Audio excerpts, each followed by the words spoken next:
What's up, everybody? Welcome to the live composing show. It is so good that you are here. I'm so excited to be here. It's been a while. It's been, 3 weeks, maybe 4 weeks since we've done one of these. Our last stream was for the Chris Kalimba party, the listening party, and there's going to be more listening parties this year. So let's get one thing right out of the way here at the beginning of the show. Happy New Year. I want to clear some things up as far as YouTube goes and how this show is going to work moving forward for 2021. If those of you who are in the future, you're watching this because you want to see the Poly-D in action, hit that time code below. You'll see it in the timeline. I always do that after the streams are up. That way you can skip all this introduction talking stuff. But for those of you who are here live with me, welcome. So at the end of 2020, I told you guys an announcement that I was going to be stopping the YouTube channel. I was going to be just stopping some things in my life that were not the most productive or not the most passionate. And so with that, I've kind of narrowed down for this year, really 2 things I'm going to do. That's it. 2 things. I think anytime you can have 1 or 2 strengths that you can lean into, that is very, very critical for your success. And so for this year, the 2 things are, number 1, I'm going to be writing for real projects. I'm a game composer. I write for real projects. And as of right now, sometime later this year, I'll resume phase 2 of writing for Realm Weaver Tactics, which is a game you guys were with me when we did a large portion of last year. Monster Sanctuary soundtrack finished up last year. And so here we are, kind of a blank slate, kind of hitting that reset button for this year. But in the meantime, number 2, when I'm not writing live projects, I'm going to be investing the bulk of my time in Simple Samples audio, which basically means I'm going to be creating new libraries for you guys. And you can kind of see it right behind me. If I pop the screen right here, you can kind of see the full picture. I'm actually literally right now working on creating a felt piano. You guys have heard those before, probably. Just a much chiller version of a piano, and it's really beautiful. And I'm just experimenting. I'm picking up new instruments, maybe doing some studio percussion stuff, doing some synthesizer stuff, working on some pads, and just all different types of things to help spread the variety of Simple Samples audio. And that's all very, very exciting stuff. I can't wait to share more of that. And for the first time, I don't know, ever, I actually have a plan. And so you should be expecting every 3 or 4 months, maybe a little bit quicker, we're going to be having new products with Simple Samples. And that's going to be so much fun. And part of the YouTube show here is going to be sharing those new products.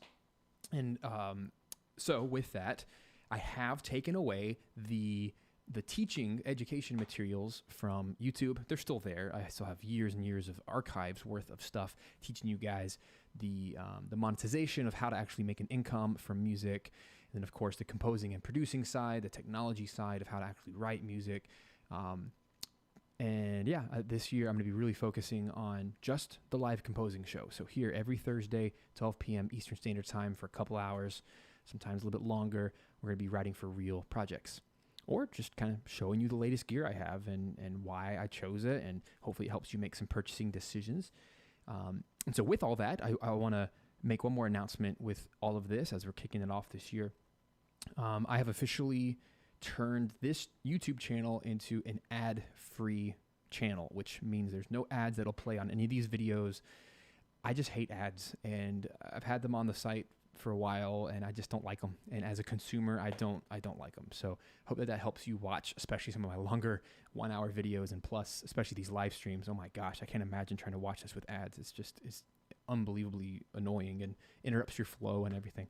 So I hope that serves you well. But in exchange, I hope that you would consider becoming a super fan, it's a new membership thing that YouTube does. And you could literally click the link below, or you can go to my YouTube channel, hit the join button. It's a $5 a month subscription. You get custom emojis, and you get to be in your own little chat here on the show, as well as in the community tab on YouTube.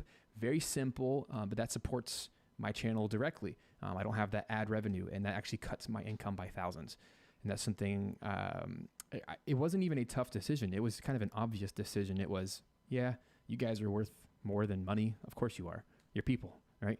I'm here to serve you. And this channel has never been about money. It's always been about just helping you guys, serving you guys, and teaching and hanging out and learning what you need and that kind of stuff. So I hope that really does serve you this year as we move forward. So with all that housekeeping stuff out of the way, what you can expect moving forward is today, days like today, where we get to just play with stuff. We get to experiment and have fun. One of the things that I've really been focusing on over the last, 3 to 4 weeks is how do I go into this year with a slower mindset? How do I do less, but the things I do actually have more impact and more significance? And part of that is honestly just doing less. And so one of my personal mantras right now is to only do one thing a day. One thing. Sometimes other things might happen, but I'm only planning to do one thing. It allows margin in my life. It allows a bit more space between my activities. So what that means is today, this live composing show, this is it. If something else happens, great. But it allows me to really focus hard on the one thing I want to do every day, which is writing music or creating sample libraries. So I hope that serves you well this year. So with all that said, let's get into it. So, you guys are flooding the chat here. Happy New Year, guys. Happy New Year, Carl, Marie, Philip, Chu, Maxidex. So glad you guys are here. Lorian, Jacob, Brian. And Chu says, hey man, as someone who constantly listens to your podcast, I'm going to miss it. Yeah, I hate killing the podcast, but it for whatever reason, people are drawn to my videos versus audio. I don't know what it is, but I think that's true of everybody. I think as a teacher, some people like your visual better, some people like your audio better, and it's like a 10x. Thousands watch the YouTube videos, and then like tens watch the podcast. So, or listen to the podcast. Oh well. So anyway, Arfo says, very cool to hear about your New Year plan, Stephen. Glad to be here. Happy New Year. So yes, I'm excited. Let's dive in. So first things first, I got myself a synthesizer. Shabam. There it is. Boom. Oh my gosh, look how beautiful that is. So right over here, I put a new camera up, if you couldn't tell. I'm excited. I got 3 camera angles now. Isn't this crazy? You got this one. Somewhere we got the keyboard. There's the keyboard. And then we got the synth cam. Woohoo, synth cam, baby. That's going to be a lot of fun. So the overhead cam, I can now play 2 keyboards. I feel like I just have a keyboard studio now. There's 4 keyboards back here. My kids have actually gone through the house and tried to count how many keyboards I have. Because the babies have little keyboards. I think we have like 9 or 10 keyboards in our house. It's kind of stupid. Can you tell I'm a keyboardist? But anyway, oh my goodness. So yeah, recently invested in my very first analog synthesizer. This thing is called the Behringer Poly-D.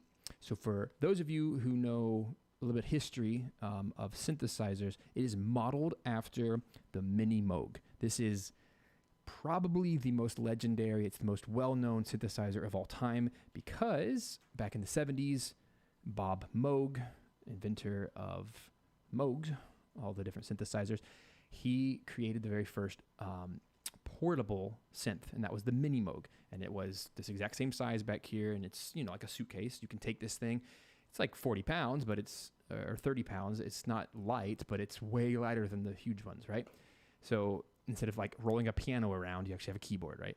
So it was the very first synth that could be played on stages. You could take it to different studios. So everyone used this. All the big bands of the 70s and then the 80s. It just became this legendary synth that is on everything.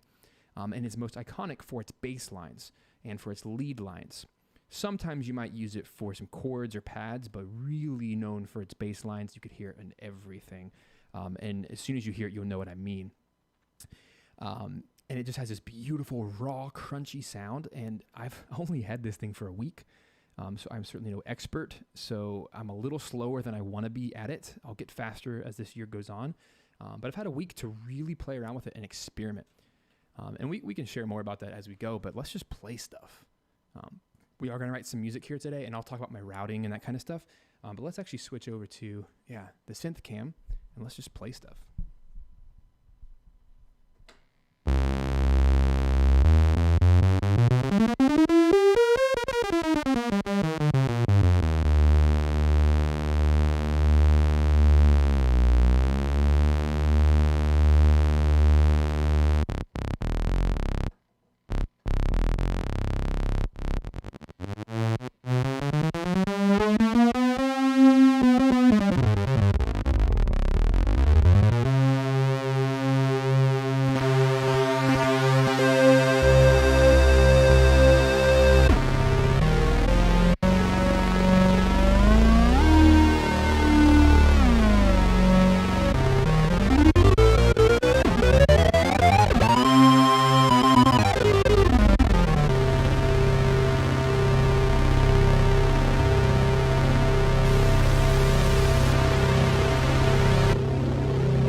There's like a little primer for you today. This thing is so fun. I'm not gonna lie, I've spent so many hours just sitting there and standing there and playing because it's just so intuitive. It's so musical. There's something so much fun about having a real live instrument that you can just mess with.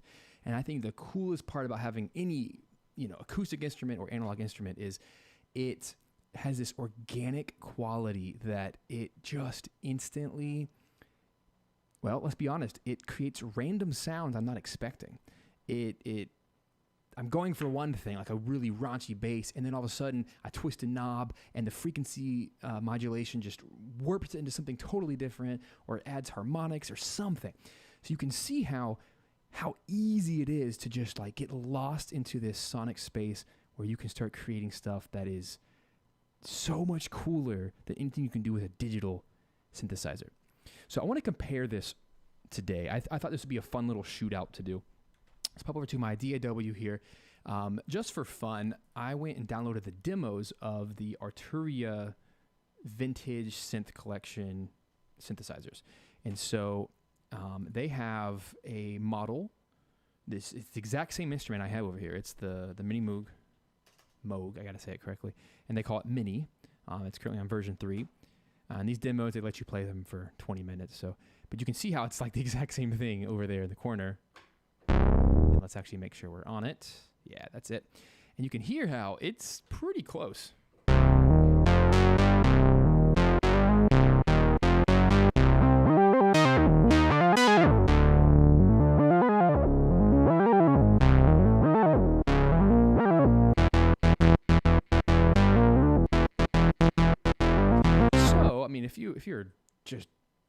If you're not in a position in life that you want to invest in an analog synth, this is a very good option. I think it's like 80% there, but what you're going to notice is it's missing something very, very important.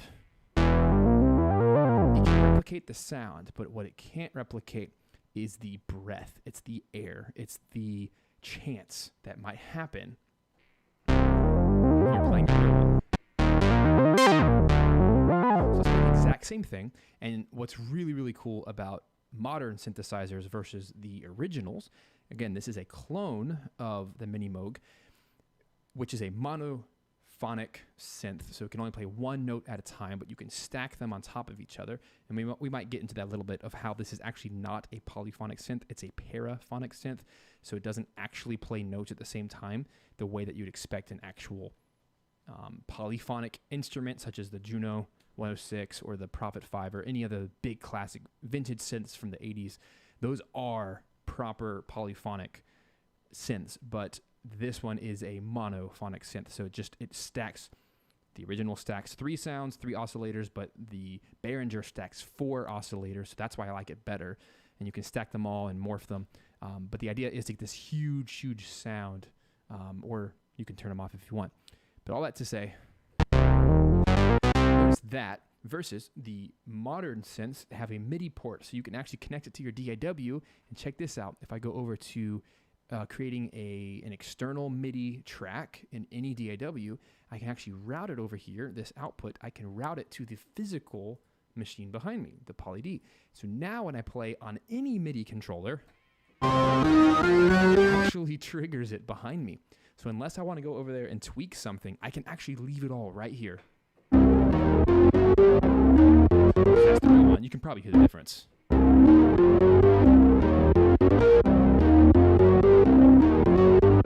Versus the fake. If we were to strip it down to a literal like side-by-side comparison like this, let me try.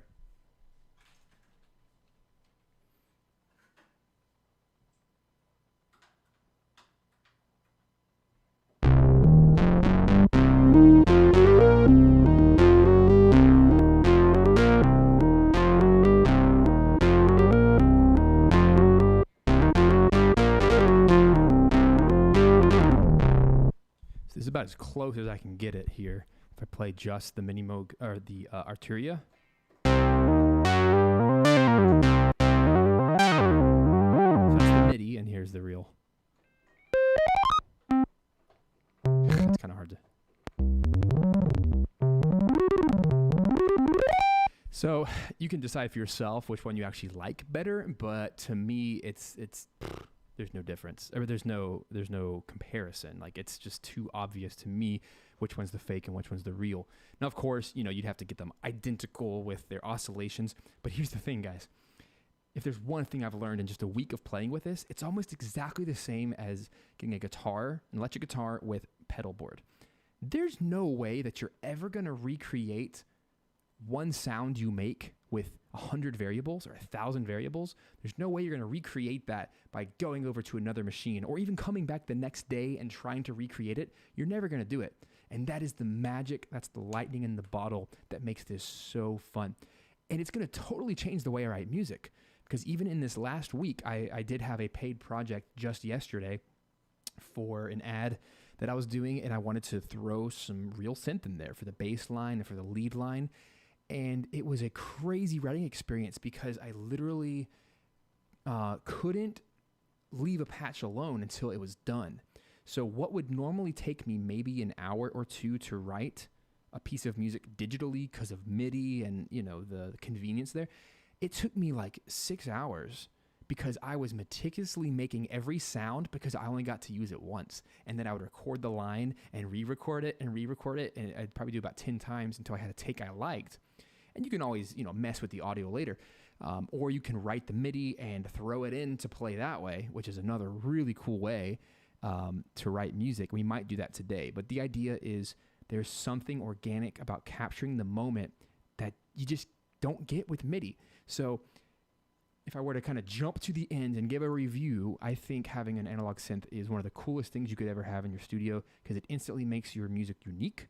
But more than that, I don't think that I'm going to just use an analog synth. I want to combine it with the digital realm. That's why I love MIDI so much, because I want to be able to write something and then try it on the analog, and then maybe, like the track I was talking about yesterday, I tried writing a few synth leads on the Poly-D, but I didn't like it as much as I liked the digital because the digital was super clean. So there is merit to both, and I like this whole idea of blending the two worlds together. So that's really what I'm hoping to do today, is just kind of show off what I can do with analog, but polish it with the digital. So I do want to show you one more cool thing here before we write some music. I want to show you what it's like to create a MIDI track first. And this is how I actually work with it. And then I'll answer some of your comments here. So no one taught me how to do this. This is just something I figured out on my own. And I hope that you'll steal from me and you'll use this if you have your own analog gear. But here's the cool thing. I have the Poly-D. It has its own MIDI cable, so it's attached to my MIDI rig, just like this Axiom 49 is connected. So they're both connected to my DAW.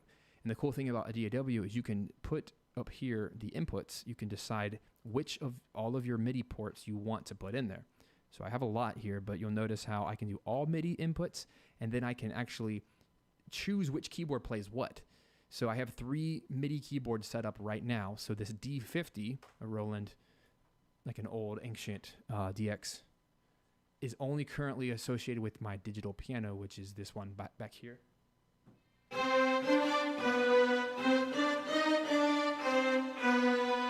Right? In the same way that I have it routed that this channel, the all MIDI inputs, is selected for the MIDI track that's associated with the Poly-D. So I know it's a little complicated, but this is really where the monitoring button comes in so handy, because I have the Poly-D connected to my audio interface, but you'll even notice down here, if you're paying attention to my routing, that I actually currently have those 2 stereo output tracks muted. But if at any point I want to hear it, but I don't want you to hear something, then I would unmute those, and it would mean that I would be able to play my synth at any time of any day, and I can hear it without having to use the headphone jack. But that is an option. So I know it gets a little complicated, and it's just something you have to experiment with your studio, what is going to make the most sense.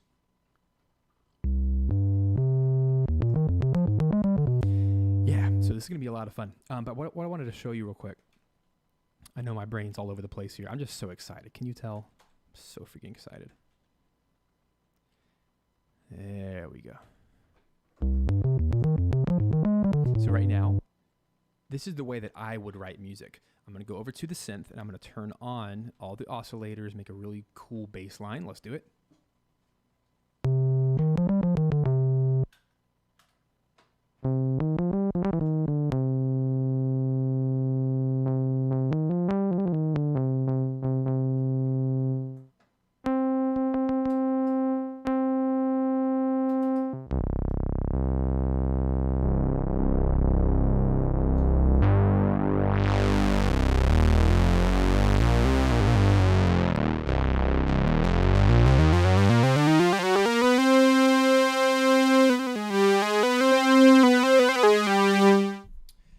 Mention that one of the cool aspects to the Behringer D that's different from the original Minimoog is they straight up took the chorus, the 1 and the 2 buttons, these yellow buttons, from the Juno 106, which is, again, one of the most iconic synthesizers in existence. And it's also the most expensive. It's $8,000, $10,000, $12,000, whatever.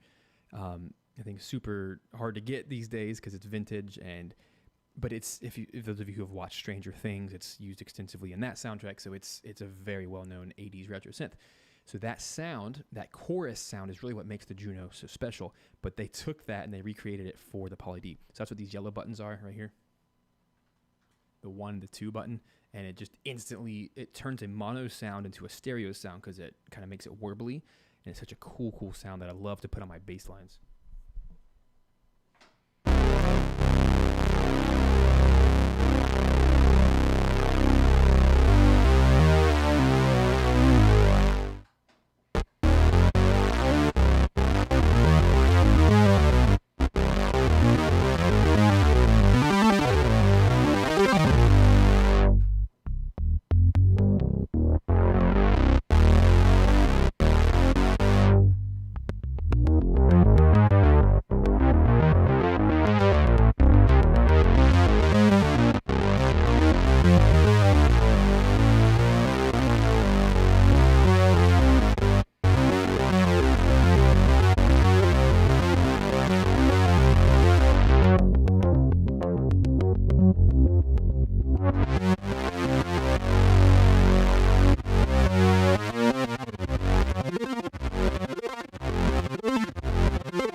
Cool. So the point I want to make here is I'm going to enable both tracks right here in the DAW. You can see it.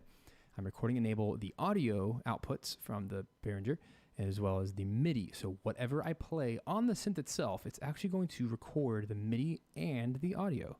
It's a really cool way of recording. And I can hear it because I have the input monitor enabled. So here we go. Let's just put a click on. I may not keep this, but I just want to show you how neat this is and why you might want to consider a modern synth versus a vintage, because you have this capability, which is very, very nice for a modern composer without spending thousands. Here we go.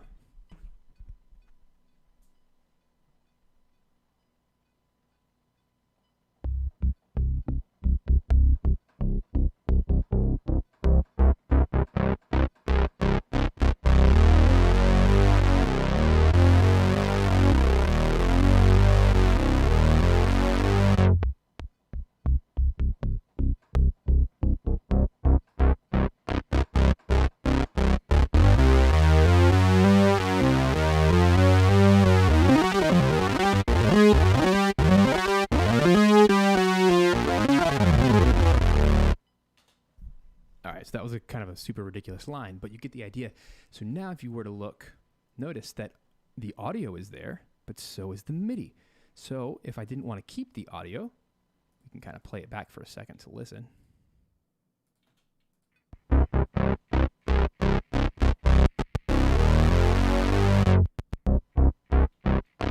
Sounds so good.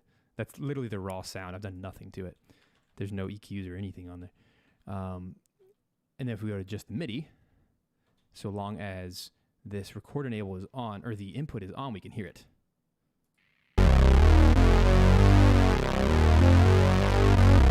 So cool. So what you can't see, unless I change the cameras, watch this.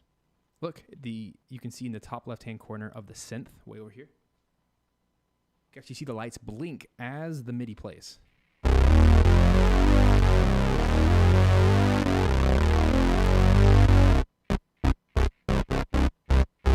It's literally triggering the synth itself. So this is where the fun really comes in. Like, that's all really cool because now I can quantize the MIDI. Let's check it out. If I go back to my DAW, you'll notice how, because I played it with MIDI, it's always going to be a little bit off because of the latency. But check it out. If I take this and drag it and then quantize, like you would with any MIDI, I now just quantized audio. Check it out, because watch what happens when I play this back and hit the record button. This blew my mind when I figured it out. Watch what happens. I'm going to hit the record button, then walk over to the synth and start turning knobs. I'm going to make my own frequency sweeps with a previously recorded MIDI session. What? Here we go.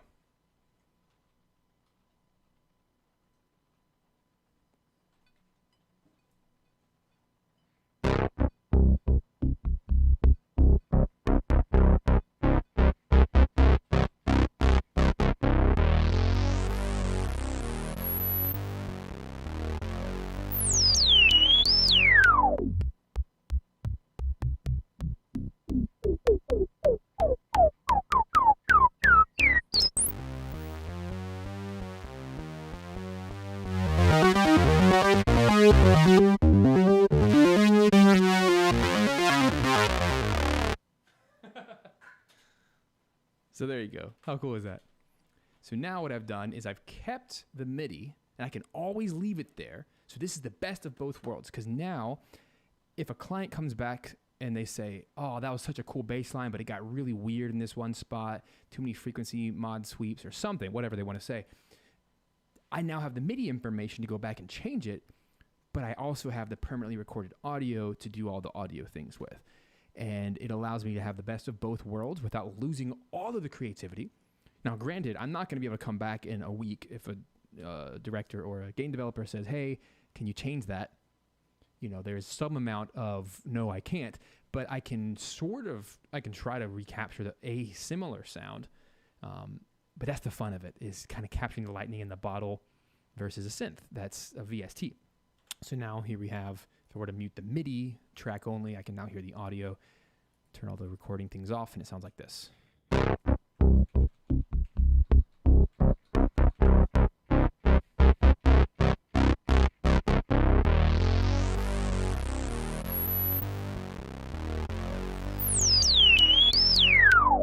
That's so cool. I kept all those little sweeps, because that's what's coming out.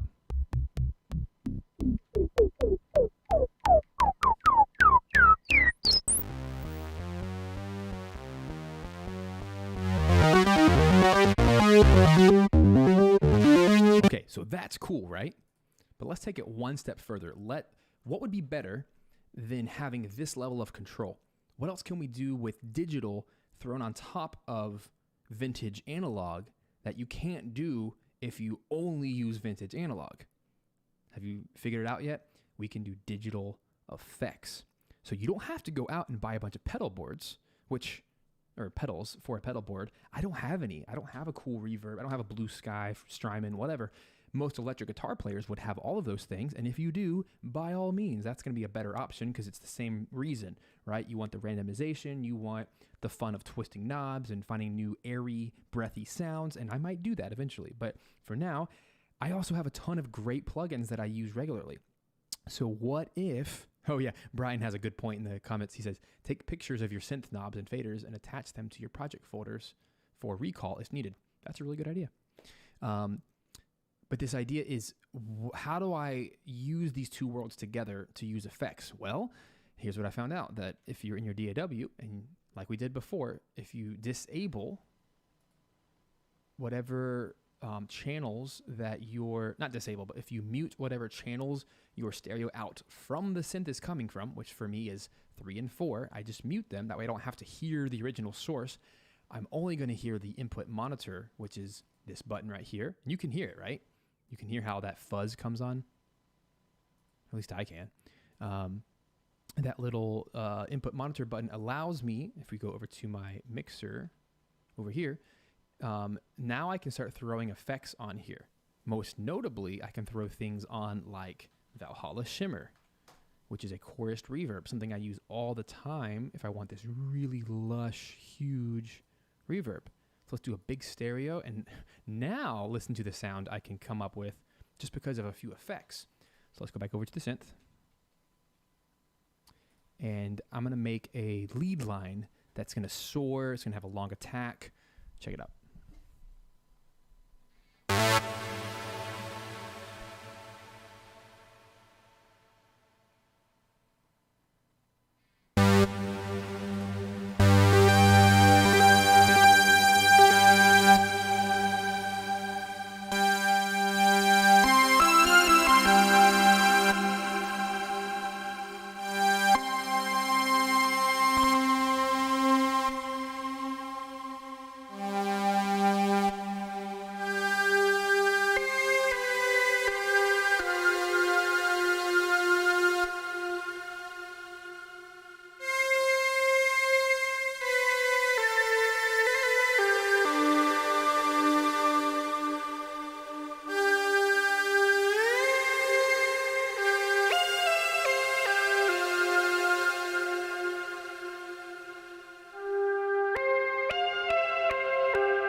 So now you see what I'm talking about. You can really get fun with this stuff and add effects on top of it and create completely new sounds with delays and phasers and flangers and all sorts of fun effects.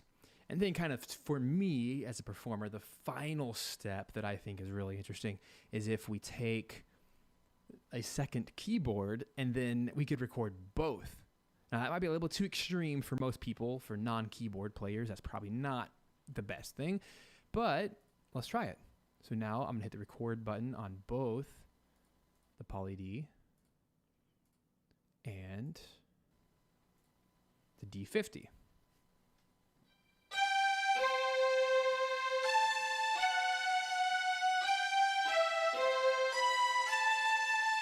All right, something like that. Probably turn that down a little bit. Now we have ourselves a little orchestra.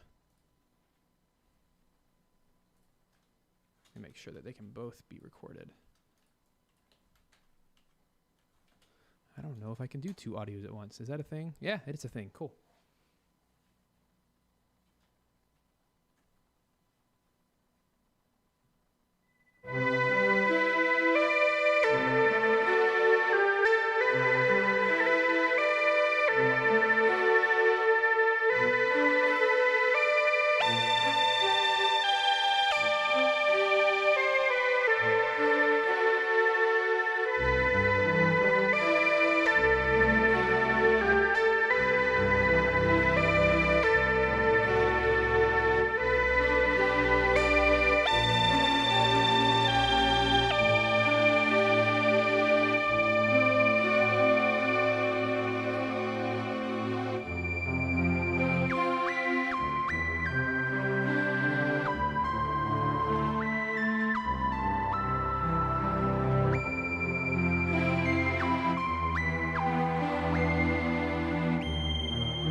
Okay, that's cool. That's fun. So that is the kind of stuff I can start doing now. That just fills my soul with all kinds of gladness. And look, it's all there. As long as I can take off the input monitors, it should play just fine.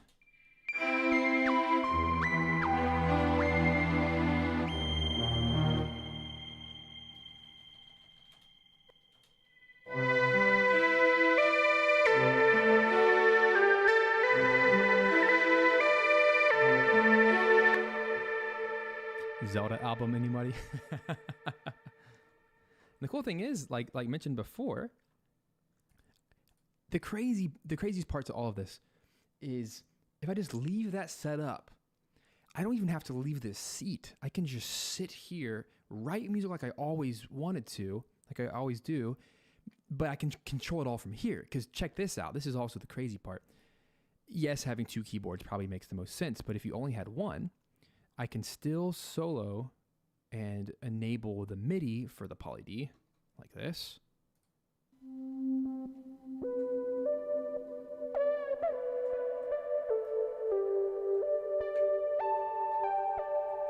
Right? And then I can still turn on this and do both. Somehow. Oh, this is not on. I have to turn on all MIDI ports. So now it's playing both.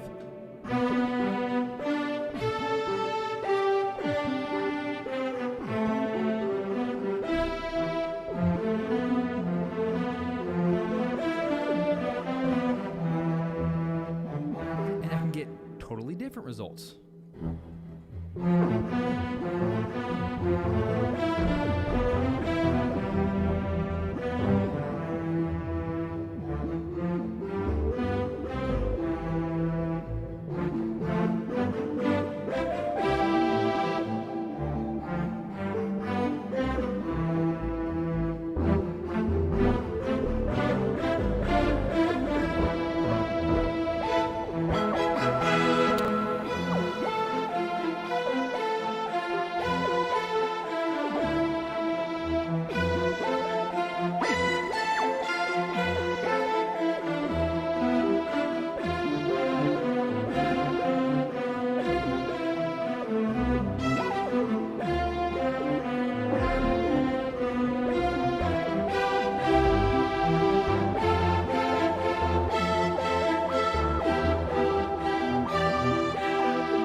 How does that theme go?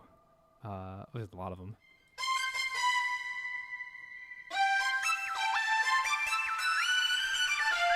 And you should also know that the Poly-D responds to my mod wheel and pitch bend exactly the same as on the physical console. And that's just one of the cool correlations here, is whatever I can set up there, as long as I'm happy with the settings, I can do them here. The only thing I can't do is, at least to my knowledge, maybe there's a way, I can't use these knobs to control those knobs. But I bet you there's some way. But I don't think, none of that's MIDI, so that wouldn't make any sense, right? Because they're all, it's like analog circuitry that you have to twist in order for the current to change. So I don't think that's possible.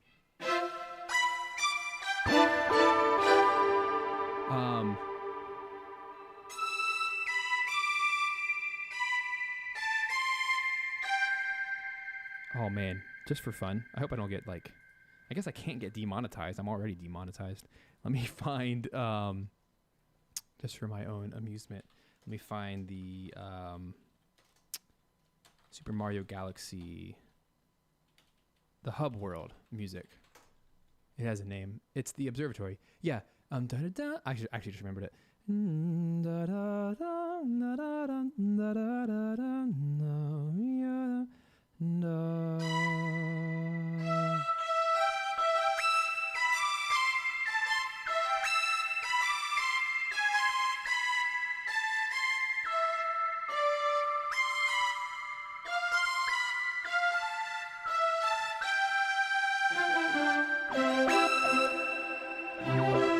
This is awesome.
So much power.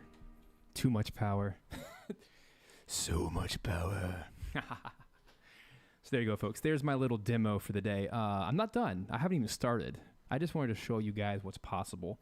It's insane. It's a sandbox of entertainment for me. I cannot wait to just make stuff.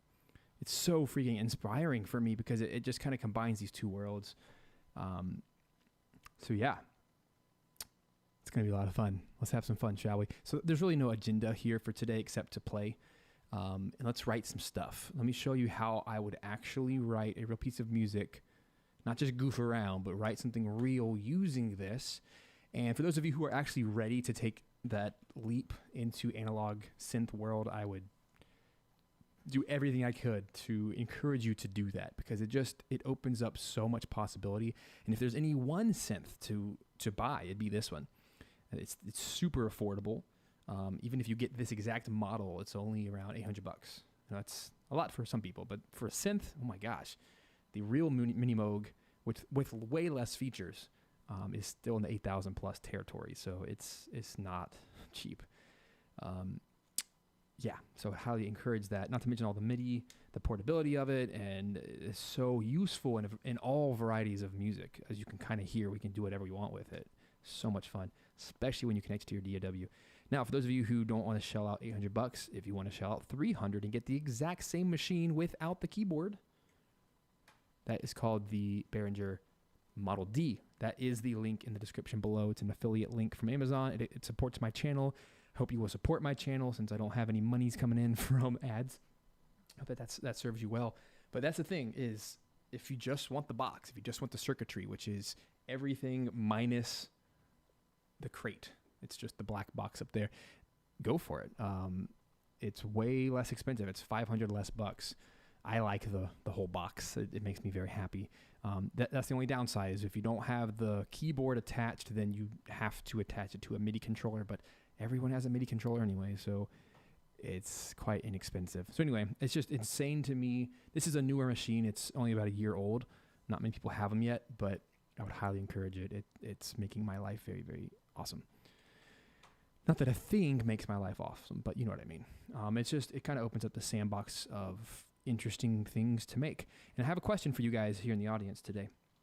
Whether you're live or you're watching this on a replay, I would genuinely like to know. Leave a comment or leave in the live chat right now. If I were to create a bunch of patches off of this thing, really cool synth basses, really cool pads, really cool lead lines that use these effects and stuff, direct from the box, record those and create sample instruments, contact instruments with Simple Samples audio. Is that something you'd be interested in? It would probably be something for later this year, probably around the fall. It would take a while to do that because analog takes forever to do everything. If that's something you'd be interested in, that you really think that would help give you the analog sound without having to shell out hundreds of dollars, if that's all you would want analog for, is for those cool patches at the end, is that something you'd like? Let me know. That will help me. That might help turn my schedule to create that for you instead of focusing on some other things. So let me know. In the meantime, I'm going to sip some coffee. I'll be back in about 1 minute. you guys chat in the live chat, and I'll be back in a sec, and we'll actually write a piece of music.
Welcome back to the Live Composing Show. I'm your host, Stephen Malin. Welcome to part 2 of the insanity that is not really a review. It's more like a live demo of the Behringer Poly-D, which is a relatively new synthesizer by Behringer that is a literal clone of the famous, legendary Minimoog from the 70s. Fun fact about the Minimoog, they did a re-release, an updated version in 2016, which is still $8,000 plus. It's very, very expensive. But the new version at least fixed one very, very important problem from the 70s. It added a MIDI port, like an actual A to B, which is what every MIDI controller uses. And it's also a MIDI controller, the keyboard itself. So very, very good way to kind of revive the ancient legendary synth. But I still vote. I mean, granted, I don't own a Minimoog, but for those interested, there's some guys on YouTube who have done a side-by-side comparison where they've literally played left hand, same note, right hand, same note, Minimoog, Poly-D with the exact same settings on the knobs. It sounds identical. It's the same circuitry. I don't know. So maybe for those of you just like need the name Moog on your stuff, fine. I'll let you be a snob, and I'll just move on with my life and make cool music with my cheap gear. Because to me, at the end of the day, I put so many effects and stuff on it that, I don't know. Maybe I'll change my mind in a few years. But for now, I like budget-friendly options, and this one's super budget-friendly, and I just think it's the coolest thing ever. So hope some of you can grab one too, and that will add a lot of flavor to your sound. And I'm glad to hear, reading the comments, that many of you would be interested in having kind of my selections of some of my favorite patches from this thing that you guys could use. And hey, thanks, Jose. Welcome. He is our newest super fan. Everyone give him a little, let's do the dab emoji. Let's do the dab emoji in the live chat. Welcome him on board. For those of you who are not super fans yet, it's a $5 a month subscription. I have recently taken all the ads off of YouTube for my channel, and I am no longer financially supported by YouTube, which is a pay cut of thousands, and I need to make that back. So help me out. Jose, welcome. Do you have a song request? Seriously, if you have a song request, I want to play something for you to honor you. I'll get the old synthesizer booted up over here while you give me like a video game song request. I'll try to play it.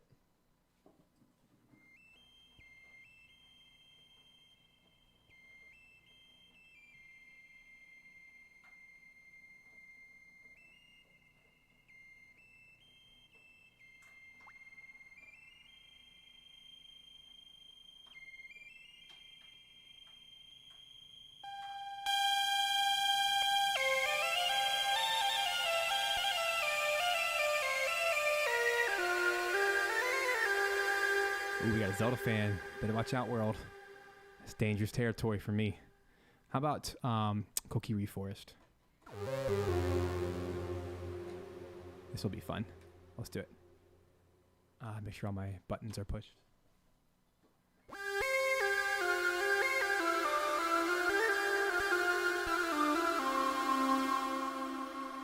That Valhalla Shimmer is a little intense. Hold up. Just for you, buddy. Ooh, or Ori in the Blind Forest. Well, you already said Zelda, so sorry. Sorry, not sorry. I would never apologize for Zelda. It's literally the thing that made me become a musician.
There you go, man. Welcome to the Super Fan Club. Appreciate having you.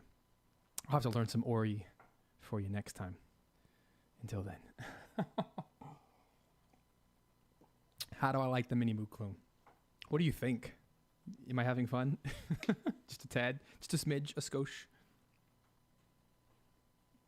All right, let's do some stuff. So here's what I would like to do today. I want to get more into ambient music, and I feel like this is just the perfect way to do it. I've already experimented a little bit creating some wintry type of tracks. Not Austin wintry, but like the season of winter. And it's just a really cool way to, think more like Disaster Piece, because this thing has a really cool chorus engine on it, and it just sounds really good when we get to create this slow, meditative type music. So that's what I want to try today. And Raphael says, as much as I prefer Linux, I think the music software available is simply not on par with the professional ones. Yeah, I don't use Linux. I've done Mac and PC. That's it. Yeah. You guys ready? Man, there's a lot of you watching today. 300. That's kind of a lot of people. I appreciate you being here.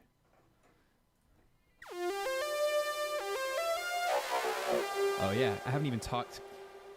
I would literally have to spend 1 to 2 hours just talking about all the buttons on that thing, and there are people who have done it, and it takes them hours to do it. It's just too much in a good way. It's so rich and deep. But one of the things I didn't talk about was the modulation. You can set it to modify the LFO. No, not the, I gotta get my terms right. You can set it to modify the the LFO or the what they're calling the mod source, which is the noise channel. So I do have a noise channel on there. You can set to white noise or pink noise. So the white is versus pink, right? The low. So what's happening is the sound when I lift the mod wheel up, based on the amount of the wheel for LFO, is going to decide how much it goes in. But basically, it's taking that and it throws into this warbly noise.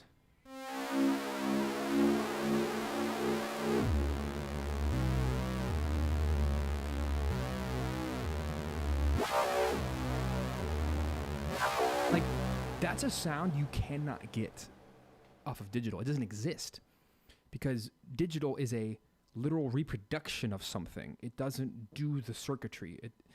I was actually just watching an interview by Ludwig Göransson, who's the composer for The Mandalorian and Black Panther and all sorts of other things. And I love it. I love what he does so much. He's all about, let's grab as many acoustic instruments as I can. And then if we're trying to infuse some kind of like robotic, I mean, come on, Star Wars, it needs some kind of robotic edge or some kind of, I don't know, some grit. You go to the synth world, but don't go to a digital synth unless you like need something clean and pristine. If you want that edge and those harmonics, you go here. Isn't that so cool?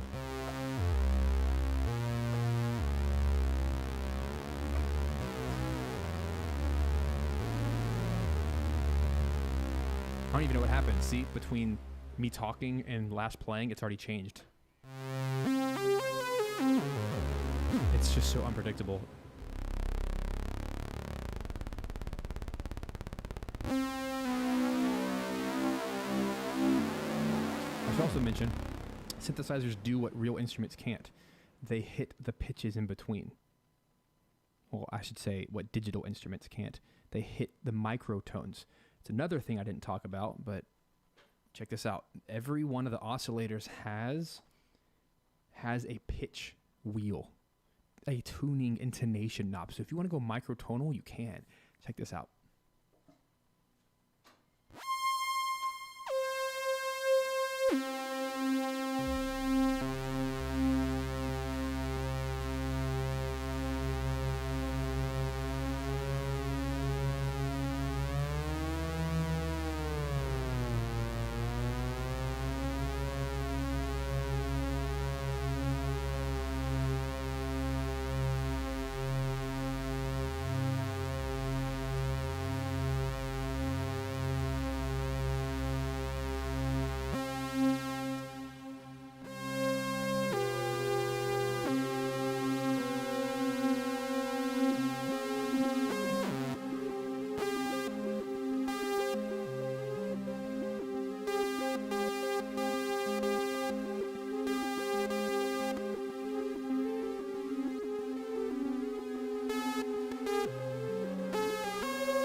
It's also really good for sound design. And a lot of sound designers actually use synthesizers because they create these otherworldly effects that you just can't get.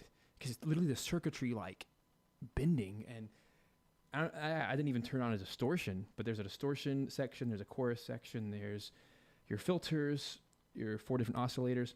And without going in depth, the whole polyphony thing, just know that this is not a synth you get if you want to play chords. It's not built for that. It's literally a monophonic synth. You can only play one thing at once. You can stack multiple oscillators playing the same pitch, or you can play with the little, the tuning of each one if you want to change some of the shapes. But anytime you try to play more than 3 notes at once, you're actually spreading out. Oscillator 1 plays the first pitch, 2 plays the second, 3rd plays the third. So what that means is you're taking what could have been a huge sound and playing, you're not doubling it, tripling it, because you have to have a separate synth engine to do that. And that is why the Juno 106 is so famous for that. And the, what am I thinking of?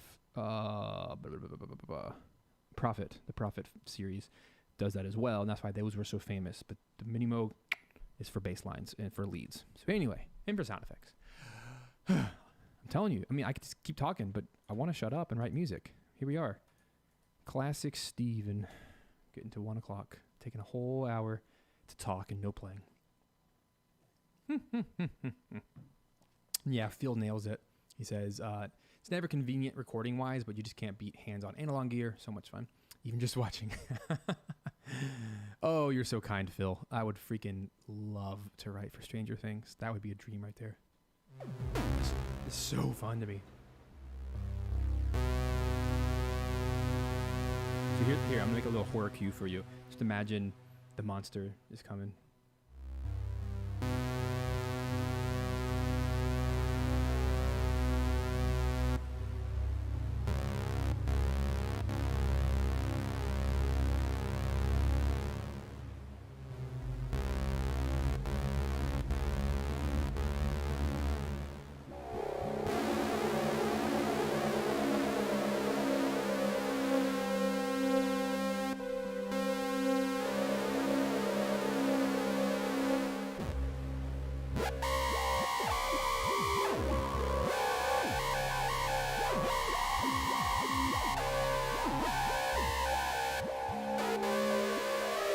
Crazy. Now, you wouldn't use all those sounds, but the fun of doing a pass like that is you might make 100 different sounds, and then if you want to actually write music, you might chop up your favorites and make something out of it like a producer would. But yeah, it's so much fun, so much fun. Yes, Alex makes a great point about an old trick with the Minimoog that you could, I wish I could show you better. I'll talk about it. You can look at it and figure it out. Let me walk over here. So right here is the headphone jack. And what you can do is you can actually take any line cable, a 1/4-inch cable, plug it in, and then plug it into the external input. Because that's how you connect modular synths. You connect other synths into here, or effects pedals, whatever, you put them in here. So what you can do is you can actually add a next level of overdrive by plugging the machine into itself. But you do have to be incredibly careful. I haven't done it yet, but I've seen some people do it. They say to turn your volume down to 0 and just slowly crank it up, because if you go too hot, you'll blow the circuitry. So because you're literally doubling the amount of output that's supposed to come out of it. So just be super careful if you're going to do that. Crank it, maybe to 2 out of 10, 3 out of 10. But thankfully, there's an overdrive. There's an what is it called? There's an overload button in the middle from the external in volume. Yeah, I haven't tried it. I don't know if I want to, but I might. I'll try it eventually. I actually don't have any spare cables on hand at the moment. They're all hiding in storage. Anyway, man, I'm out of breath and I haven't even done anything yet. Yeah, well, Alex, I don't know if it's actually safe for the Behringer Poly-D. It's probably in the manual somewhere. It's probably like, do not do this. I've seen people do it. It didn't blow up, but maybe it blew up afterwards, after the video. All right, guys. I'm never out of... I know why I'm out of breath, because I'm going up and down, hopping over there. This is a good workout for the day. But yeah, let's make some stuff. So my goal right now, let's write a piece of music where I actually record audio. I want to write something that's very ambient and very winter-esque. I might make an album out of this, or make a game music pack out of it, because I've already made a couple, and they sound really cool. They're very Disaster Piece-esque, very floaty and warbly. Let's try. Let's just go with it. I have no plans except to write. So let's go make a cool sound. For now, for the input monitor, I am going to put a shimmer because I just think it's really cool. I don't want to go crazy on here, but maybe let's just start with 30%. I'm going to turn the chorus on. Let me walk through what I'm doing over here.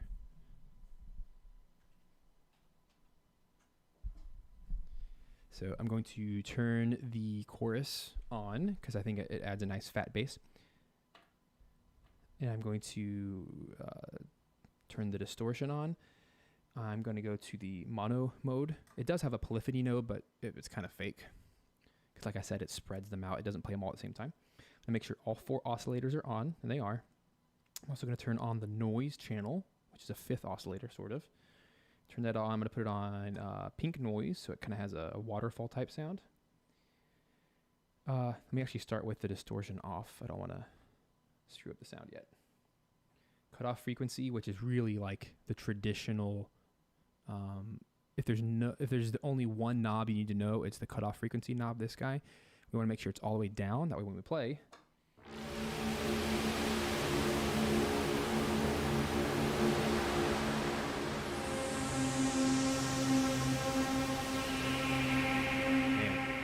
This is already so cool. Let's just experiment, okay?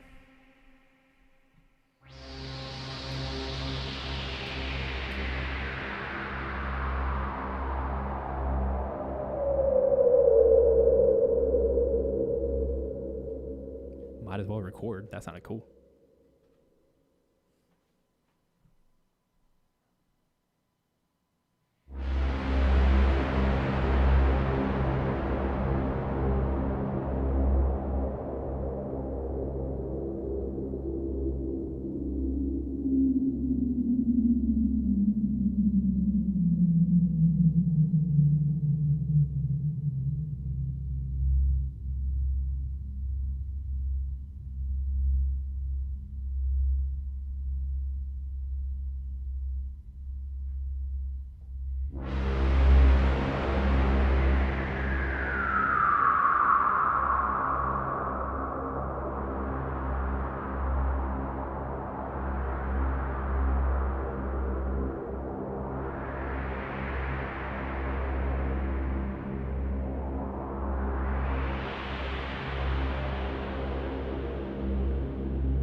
And there we go. Wow. It's like a journey. It really is. It's a musical journey. So at some point in there, it got a little extreme, but that's where I was adding in.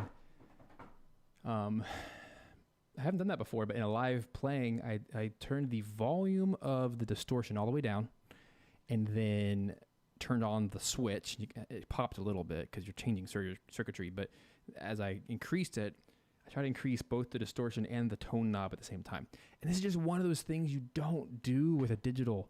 You just don't think to do that. You're not like, it's not so easy that, because you have to map everything and use your MIDI CCs, and it just, it's so cumbersome, but it's so nice that you just make something and you play it and just, woohoo, so good. No, Raphael, my neighbors cannot hear this. No, my wife is actually upstairs working. It's really funny. Yeah, with my headphones on, no one hears this. It's pretty cool. I hear what you hear. Well, that's what YouTube tells me. It always sounds better because from the original source than any kind of, streaming latency or whatever. But that was cool. I tried to get that right at 3 minutes. That's enough time to do something interesting with some other instruments. So let's keep playing with it. That was very, very unsettling. And look, it was, from a MIDI perspective, that was 2 notes or 3 notes. I went up a half step and then came back down. But do you see how MIDI just doesn't do it? What are you going to do? Grab a patch from somebody and just hold it down? I mean, maybe. But I mean, this is the kind of stuff I hope to give you guys for a library. I'd want to give you like a long, warbly, morphing mess that maybe has different loop points or something. And I don't know. I'll figure it out. But if this is interesting to you, please let me know. I'd love to create a package that actually is useful as a composer. And it sounds like that, exactly like that. And then you can do whatever you want to it. Okay, so here's what I do now. Now that I'm going to call that the bass. So that's the audio. I don't want to get rid of the MIDI. I don't have to look at it. I can actually hide it if I want. As long as it's on mute, it can go die. Bye. Cubase has a really good hide selected tracks option. And I'm done with that. D50, that was just to goof around. Get rid of that. Yeah, let's do some more. Now I guess I should be smart and where'd my track go? Whoops. Oh yeah, visibility. There we go. There it is. I need to duplicate these so that we can do the next instrument. So it takes a little bit more work, but not really. There's nothing difficult about this. So next I want to do pad. We'll call it pad audio. Pad MIDI. So for this one, let's do the same thing where we're recording, but now I have to go make a pad. And for this one, let me actually go over to the mixer, and I want to play back a little bit of that bass I just did, and I am going to put an EQ on it because at some points it got a little bit too whiny. So I just want to do something very subtle. And yeah, Phil says in the chat, this is the exact reason both Junkie XL and Trent Reznor have walls of analog gear. Hans does as well. So yeah, everyone does, because it's crucial. Like, you don't have to have it, but man, it separates you. It gives you a sonic identity.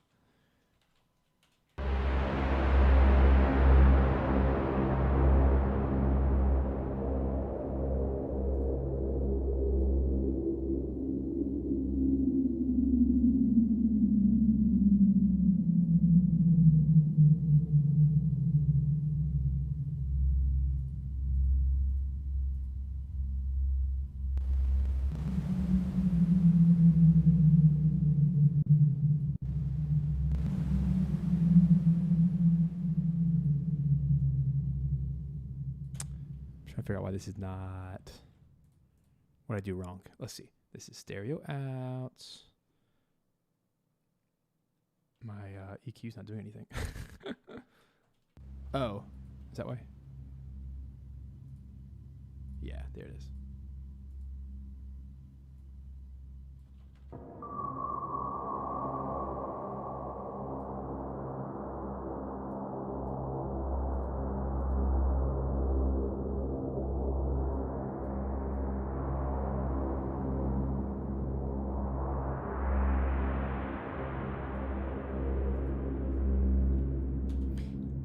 Do you know what would actually be super cool here is like a thudding bass. Yum bum bum bum bum bum bum. So let's explore the. Oh, this is gonna be fun. Check it out. I want to explore the step sequencer. This is one of the coolest reasons to have a synth. It's like a new instrument, it's a new world. I'm just arming the tracks real quick. Did I mess this up? Hold on. Yes, I just need to name these something else. I'm going to call it, we can call it an arpeggiator, an ARP. I'm going to make an ARP out of a sequencer. How's that? Cool, here we go. And I'm intentionally making this not have a BPM. I mean, my DAW session has a BPM, but it's irrelevant. But yep, we're going to make something now. I have no idea what's going to happen.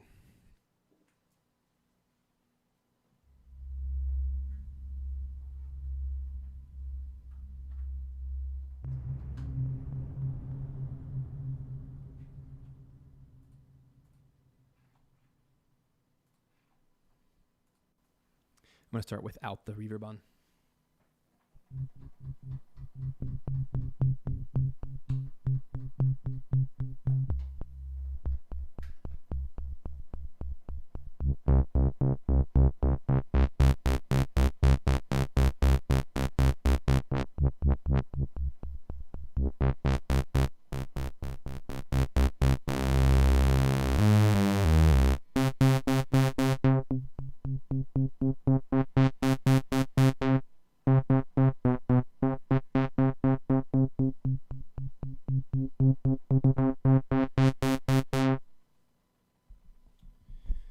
So what I'm going to do now is I'm going to use the sequencer over here. You can do whatever the heck you want, whatever notes or skips or whatever, but I'm going to keep it simple by just doing 8 C notes like this.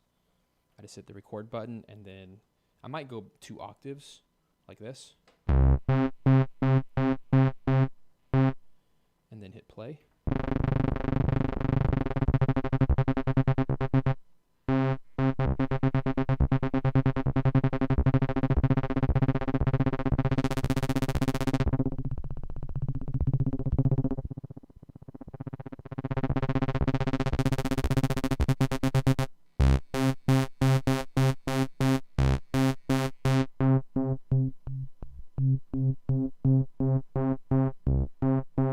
I'm going to try to make a heartbeat out of this.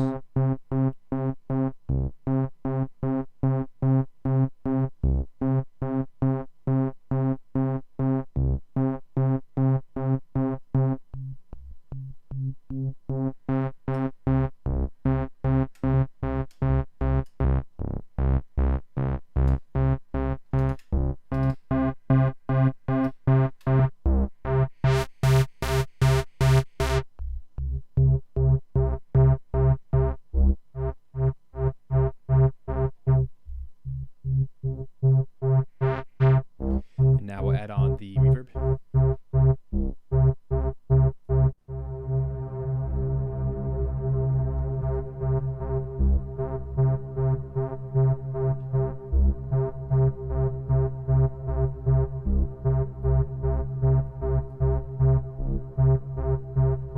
And then let's add on stereo delay.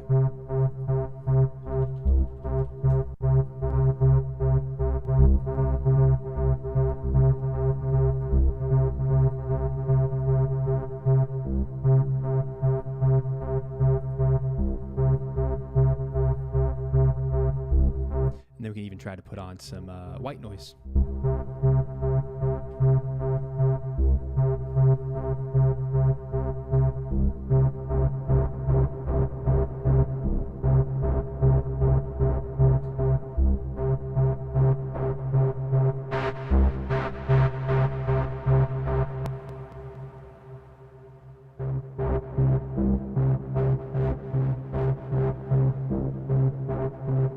And with some white noise and distortion.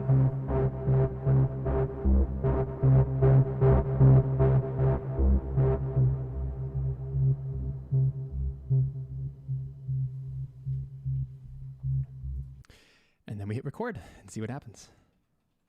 So yeah, that was with white noise and with distortion, and because of all the weird EQ bits and pieces there, it actually created a really cool sound. So let's get it recorded, and it's literally just going to go on in the background forever until I stop it.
not sure if you saw that at the end, but I used the actual volume knob for the synth at the very end to just do a natural fade out. I don't have to add a fade, you know?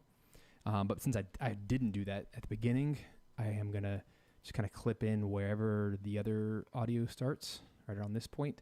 We're going to do a fade in somewhere around there. And you kind of see how the best of both worlds are being blended here, the digital and the audio. So this is cool. I liked that. That was very, very moody. Here's what it sounds like.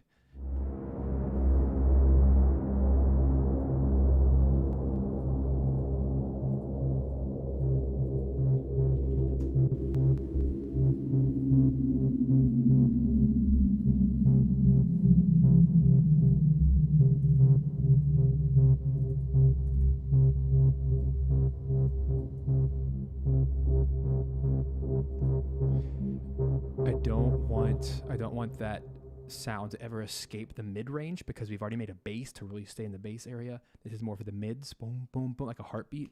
And then we'll do something else, like pads or whatever, to really fill in the upper. See, you hear all that like extra noise? I don't want that.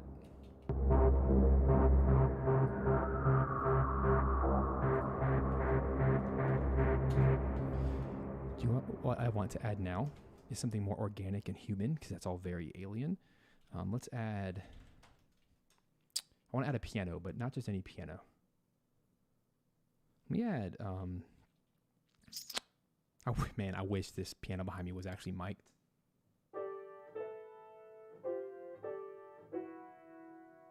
It's kind of the sound I'm going for, is like an upright. But let me go with a Steinway by Vienna. There we go. They have a really nice Steinway. It's huge. It's like 200 gigs. One of those libraries that's way, way too heavy, but it does the job because it's so rich. Let's make sure it's on. You guys are still with me? You still here? Over 400 of you are here, apparently. Good Lord. Y'all are awesome.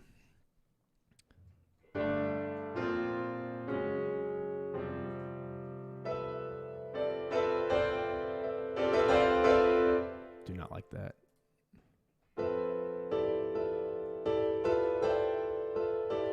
It's a little too bright. Let's see what we can do about that.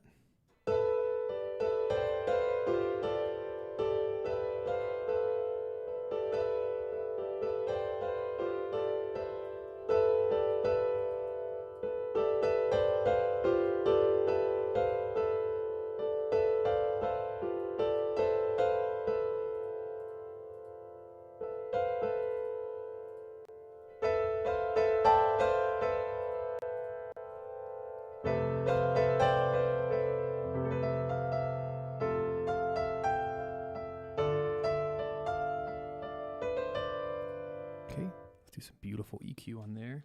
Let's tame that sound down. Let's have a lot of fun with this one.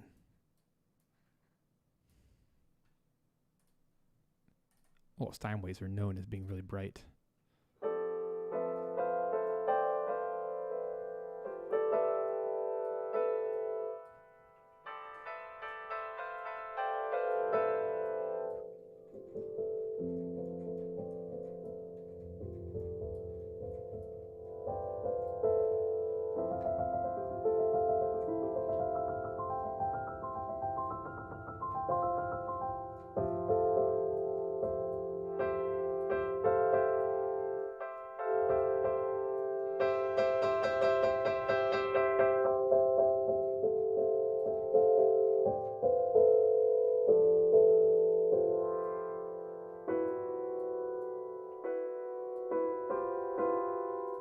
This needs some B2 on it, which is it's an effects reverb.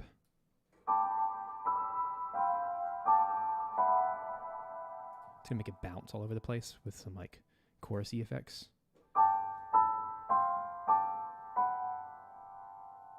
I want to go like to space. I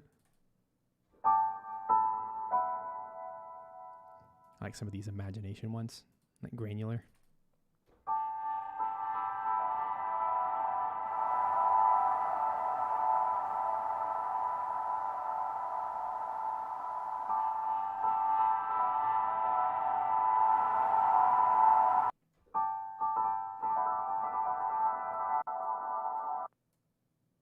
Yep, I'm going for icy.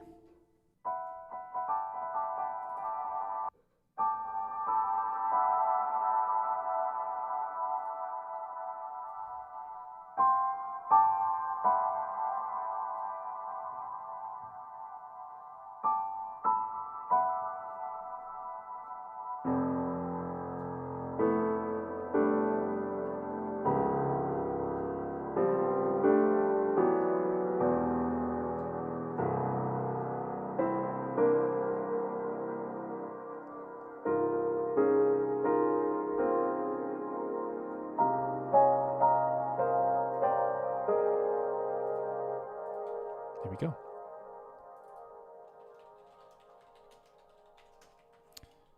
Let's have some fun.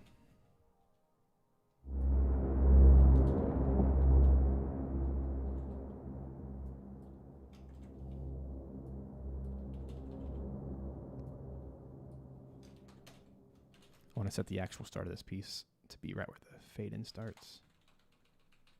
There's a lot of like extra going on here.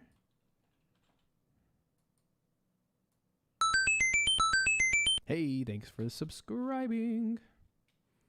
While you're at it, you want to throw a super fan at me?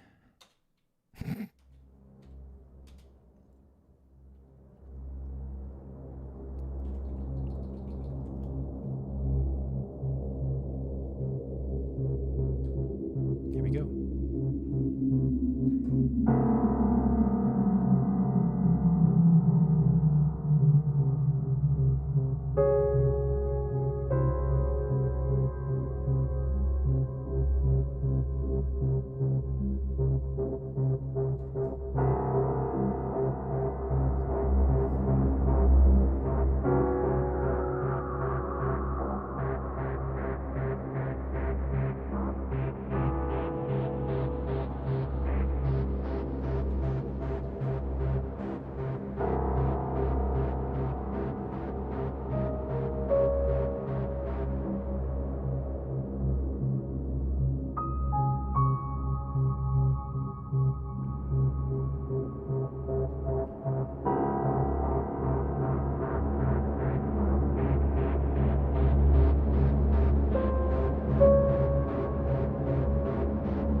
Cool.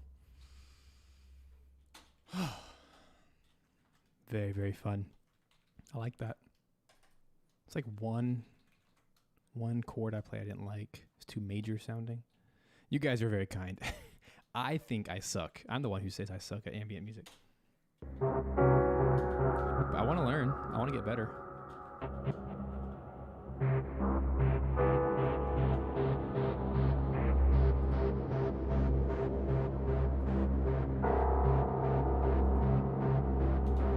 like I need something else for the piano. It needs to have some kind of delay.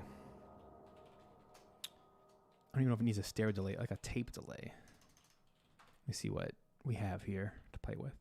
Ping pong delay, maybe? There's really nothing to sync to, so we probably shouldn't do sync.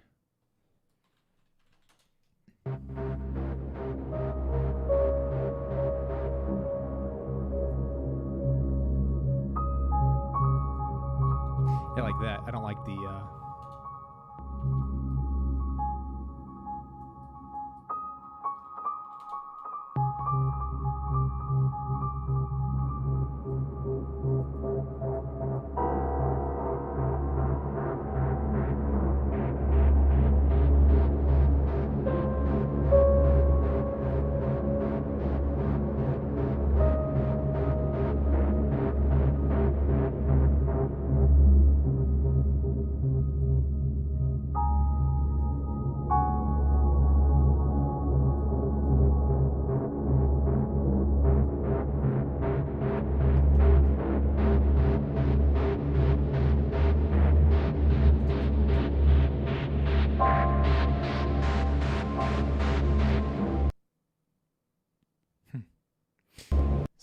Cool suggestions in the chat. Let's see what we can find here. I like that delay. Still going. Let me pull open a little something here.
This is getting a little out of control, guys.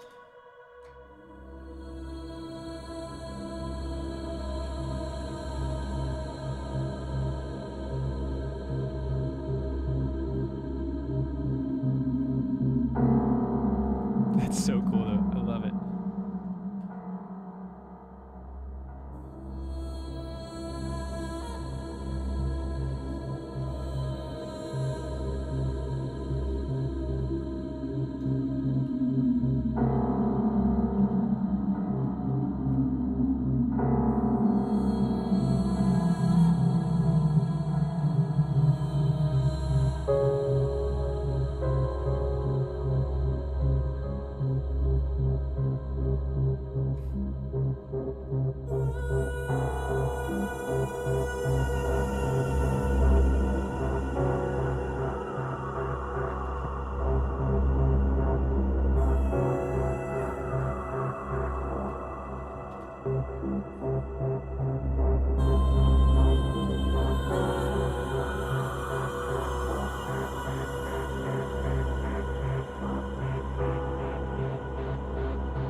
so crazy. I shouldn't like this, but I do. It's just so weird. So now let's tame this down a little bit. I don't want to get over the top with so much going on that it loses its edge. So what I want to try is, if I scoot some things down, make sure we're still recording. We are. What if over here in my effects panel, we do something like OTT over the top? What will this do? This is really going to morph the whole sound.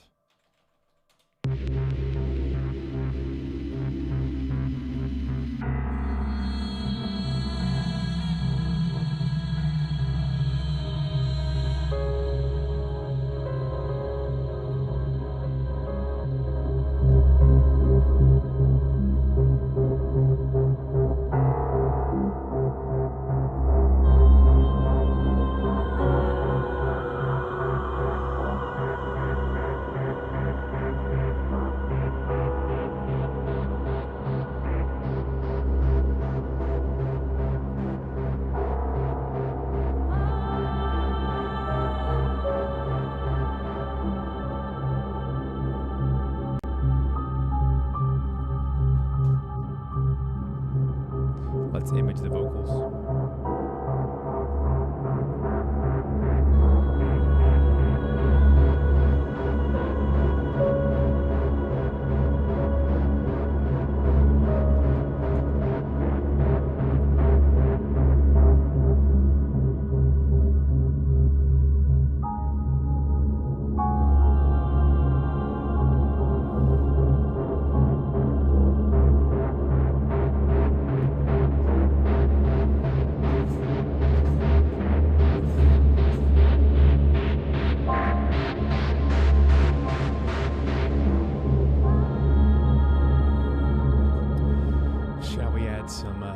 Death flute.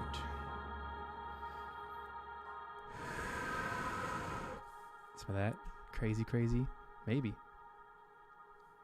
We'll see what happens. All right, let me figure out which mic this is. I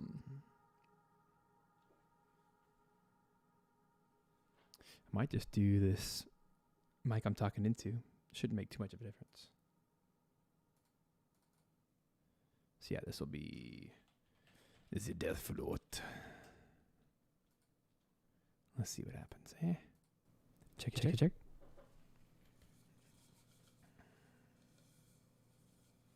I'm not good at flute. There we go.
Actually sounds like if we just solo that.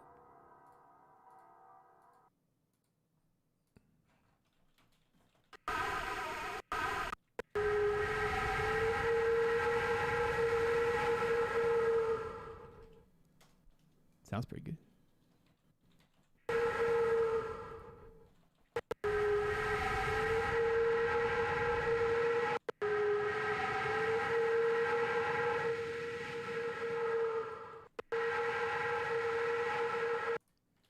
Let's give that some Valhalla treatment.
let's be honest, I've probably already added way too much to this.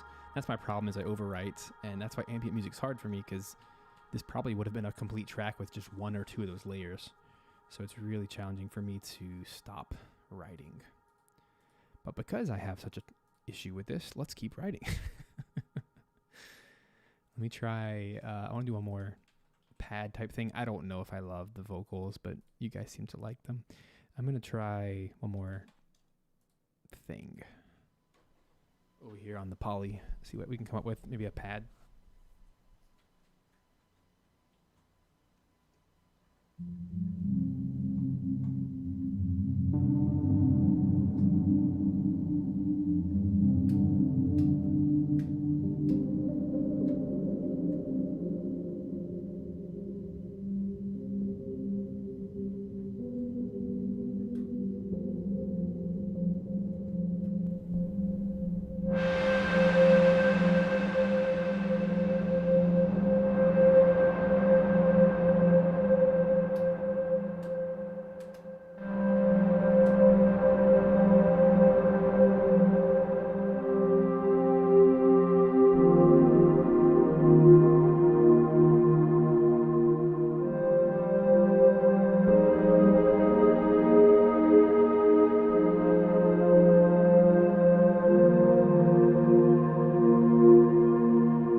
I don't have a cello, folks, nor do I want to.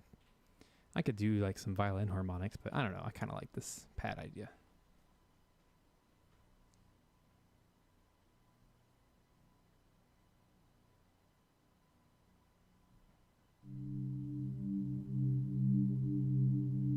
Whoops.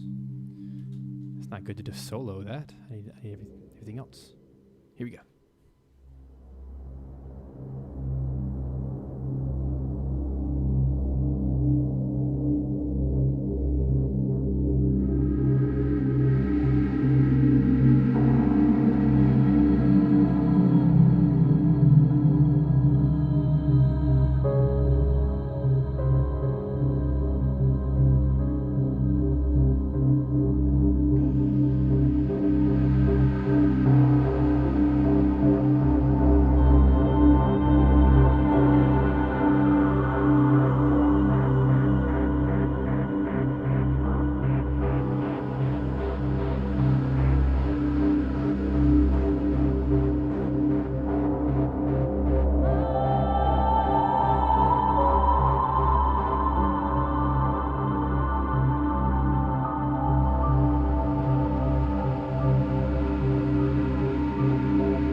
Bowser. It's a cool track. I like that. I like the bongo suggestion. Right. Cha cha cha cha. Yeah, that this could work in a Zelda game actually. Let's clean up that pad we just made.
Let's see if that, what the heck that did to it.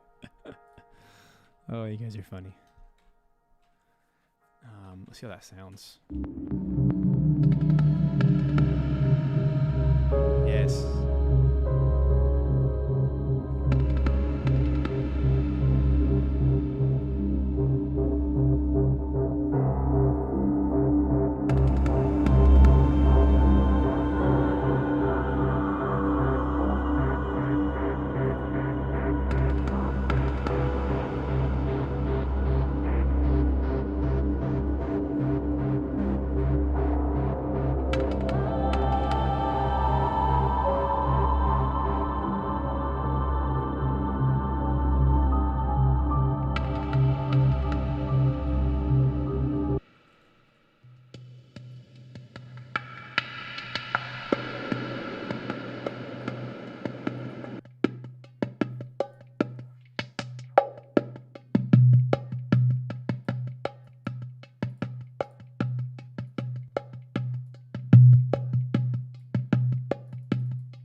going to copy the piano. I want to see if a different sound might be better. I don't hate the piano, but I just want to see. It's like the one thing that kind of cuts through, and I'm just wondering if there is something warmer. And maybe this is one of those moments where a digital synth saves the day. I mean, I have the MIDI, and that's why I record MIDI.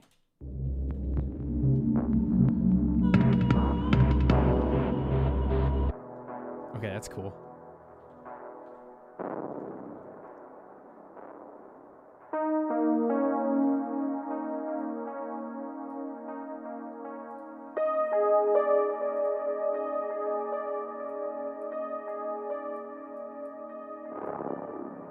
There it is.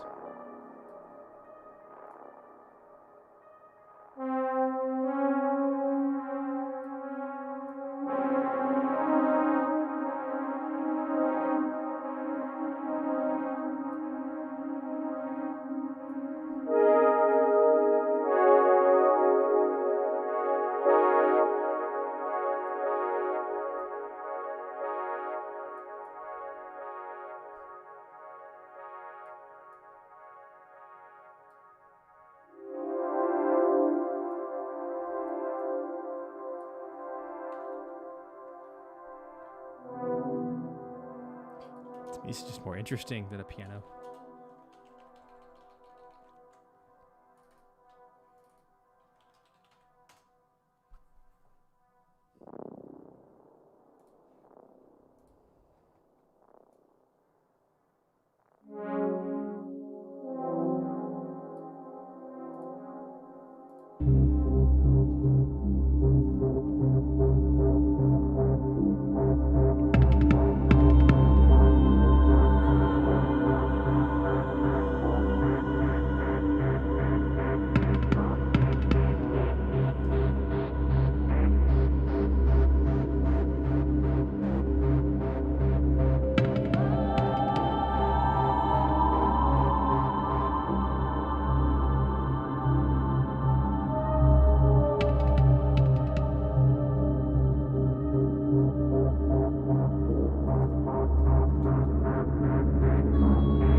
Sold on this patch.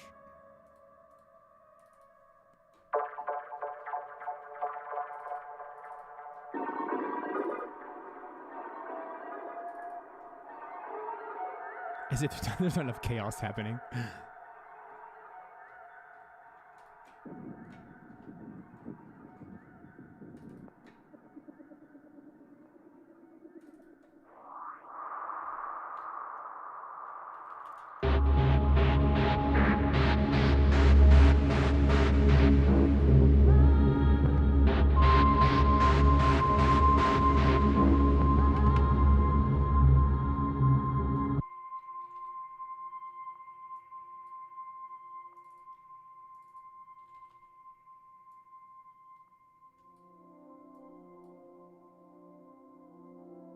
There it is.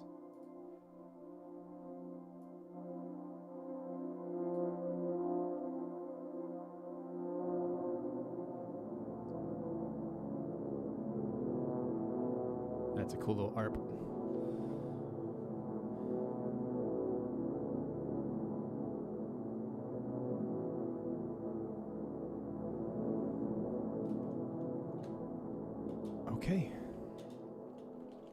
So for my sanity, I think it'd be smart to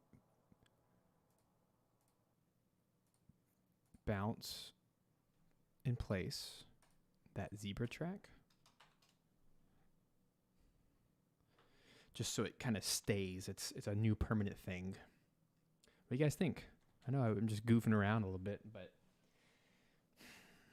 this is the magic of music. You just never know what you're going to end up with. This is why I typically don't do ambient music, because I don't know where I'm going to end. But that's exactly why I should do more of this. It's just interesting. You come up with such weird stuff that you'd never do. This is definitely more film-centric, TV-centric than video games. But hey, I mean, a lot of you guys were talking about Resident Evil and Prince of Persia having a lot of ambient type music that goes in the background. And of course, you know, having little drum beats and stuff kind of makes it more ethnic anyway. Well, I'm pretty close to wrapping this track up. What do you guys think? What do you think of the Behringer Poly-D? I think it's pretty cool. I think it's really, really cool. And I can't wait to just try it in every genre of music. Because so far, the last week of playing with it, I've played it every day, and I haven't found a genre it doesn't work in yet. Because to me, it's such an integral sound. Just to have a bass, and to have a lead, to have a pad of some sort. It doesn't have to be this chaotic, of course. You can do melodic lines with it and stuff, and not put as many effects, and make it a little bit simpler. Wow, that zebra, look how long it's taken to load. Because there's so many effects on it. It's trying to do B2, a ping pong delay, a Pro Q, EQ. But this is why I do this sometimes, is like I want to be able to see the audio and what's happening. I think I'm going to not use the death flute. I don't think it works super well here. And probably this is one of those tracks where I've written too much and I just need to kind of take some stuff away so that we can actually hear what's happening and all the cool morphing. Because at the end of the day, just the Poly-D bass and the Poly-D, the ARP, the boom, boom, boom, boom, you could have a whole track with just that. It's interesting enough. So, I mean, if this is something I was going to use for a game music pack, I'd probably just make stems and say, hey, you know, here's 10 stems. Use what you want from it. Especially ambient stuff, you know. But hey, thanks, Arnold. Thanks, Peter. Thanks, 506 of you who have popped in. My gosh, y'all are awesome. While we wait, I do have this piano back here.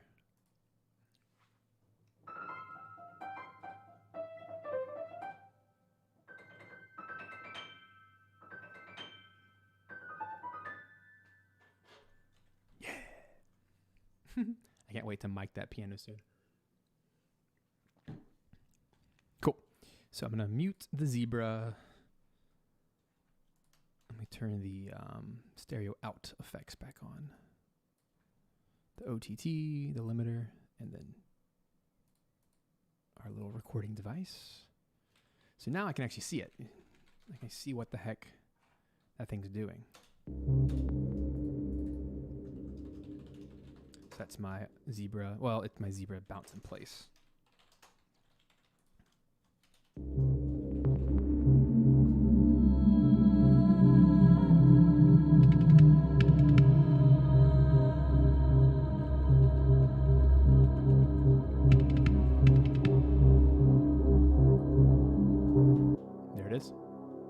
That cool sound.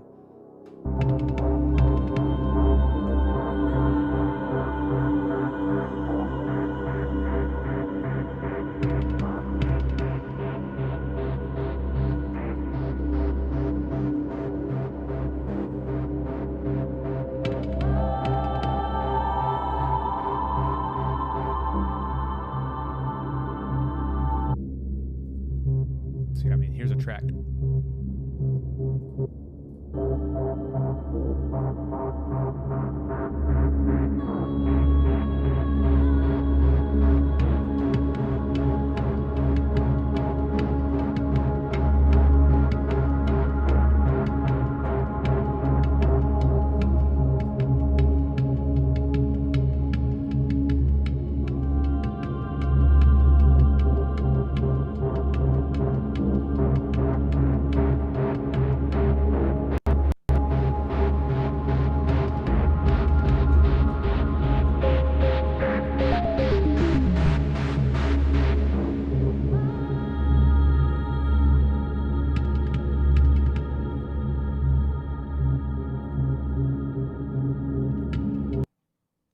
As if we haven't gone crazy enough. What's another layer? Yeah.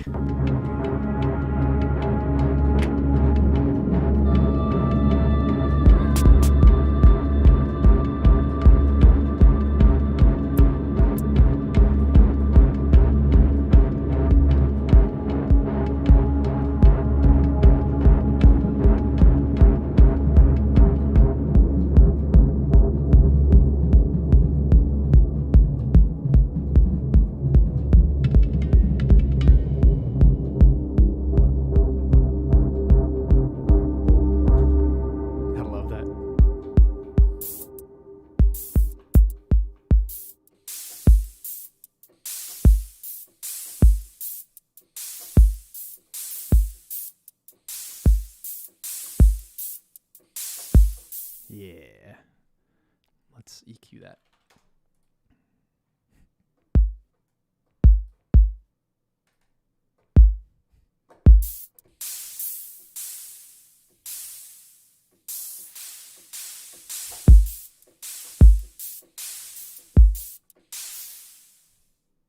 Then maybe do.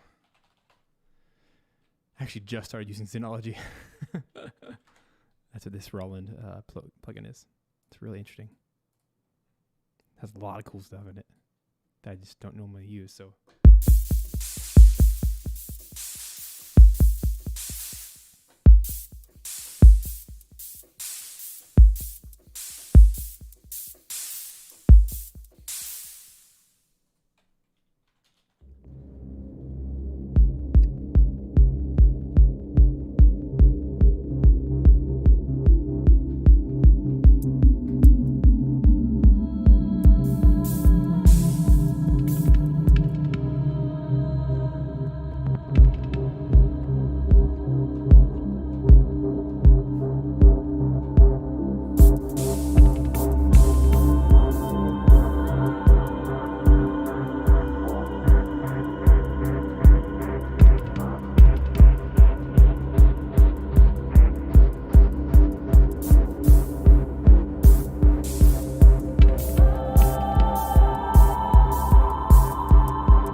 bizarre, but I love it. And nothing's quantized. It's just free form. That's why I had to play the whole thing.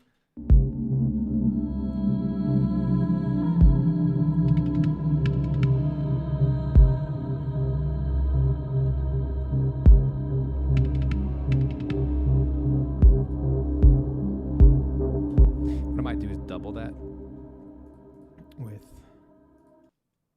the gnome kick, which is another free one, just to get a second kick in there.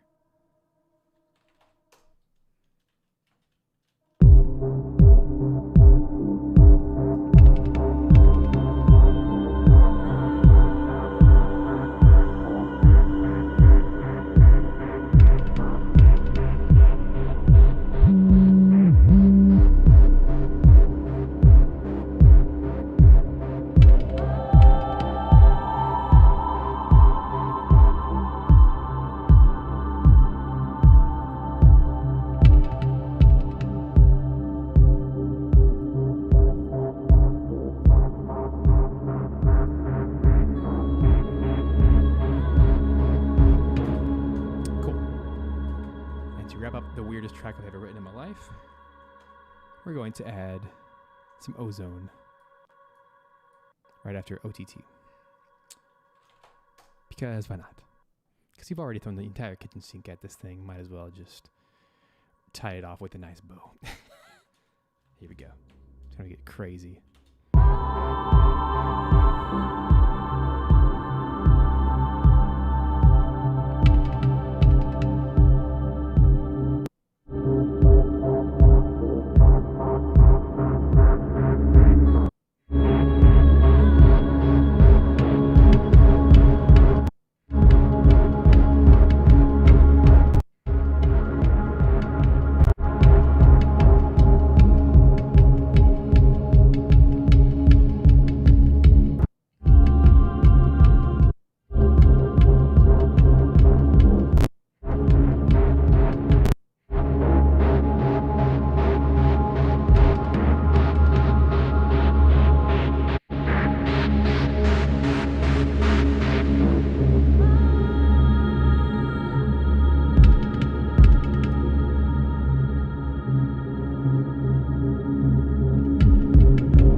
Thank you for joining me for the weirdest stream ever.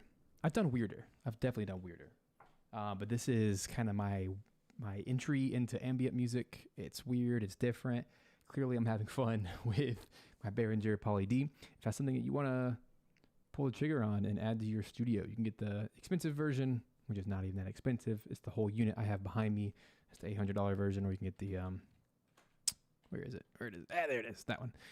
Or you can get just the black box, which is everything without the MIDI controller, and that's only $300. So it's a $500 difference. Got that sucker on Amazon. There's a link in the description below if that's something that fancies your interest, and I think you'll have a lot of fun. But if you just want to kind of tiptoe into the analog synth world, sort of, grab some vintage synth VSTs. Arturia is a really good one. The Roland Cloud is another really good one. So check those out and just kind of tiptoe and learn some of the terminology and what knobs do, and I think you'll have a lot of fun. Cool, guys. Man, over 500 of you have joined me today, and that's so cool. Hope this was fun and interesting and educational in some way. I think every time I write music, I learn something. I think I learned a whole lot of what not to do today, but that's okay. I think we had fun, and yeah, it was an interesting track that kind of caught your interest today. So hope it puts a smile on your face. I'm going to get out of here, but let's play the final track. If you have any interesting title names, I'd love to know. Pop it into the live chat or in the comments. And I'll see you next week. Same time, same place. Live composing show Thursdays, 12 p.m. Eastern Standard Time. And last announcement, if you're not already part of our Discord server, the Become a Game Composer server, come join that. It's in the link in the description as well. We'd love to have you part. Every composer needs community, so it's always a big part of this journey is doing it together. No one's isolated. No one lives on an island. So this is helpful. Cool. Let's listen to the final track. You guys have a fabulous day. See you next time.